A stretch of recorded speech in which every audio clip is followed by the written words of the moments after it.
Pencurian sepeda motor di Depok, Jawa Barat semakin meresahkan warga.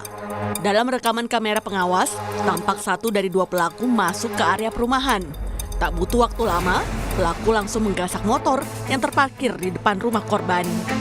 Menurut tetangga korban, pelaku berjumlah 2 orang. Warga mengaku lokasi di sekitar tempat tinggalnya memang kerap terjadi pencurian. Pasca kejadian, korban telah melaporkan kasus pencurian motor ke polisi.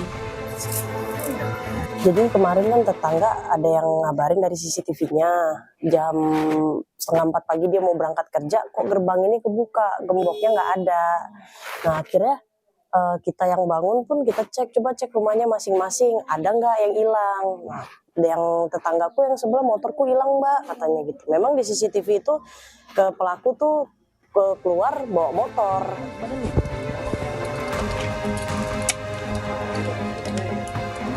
Sementara di Jakarta Utara, 2 pencuri motor yang kerap meresahkan warga ditembak polisi karena melawan dan mencoba melarikan diri saat ditangkap.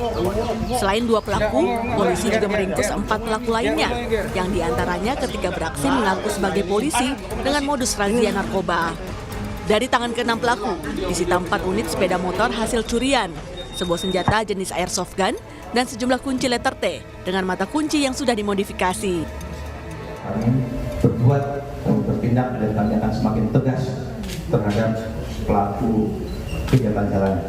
Selama bulan Mei ini kami berhasil mengungkap 8 LP atau 8 kasus yang bisa kami ungkap, yang antara lain terkait dengan curanmor, kemudian pencurian dengan pemberatan, kemudian pencurian dengan kekerasan. Hingga kini, polisi masih memburu 5 orang yang ditetapkan sebagai DPO. Sementara 6 pelaku yang sudah ditetapkan sebagai tersangka dijerat dengan pasal berlapis dengan ancaman maksimal 9 tahun penjara. Tim Liputan, Kompas TV.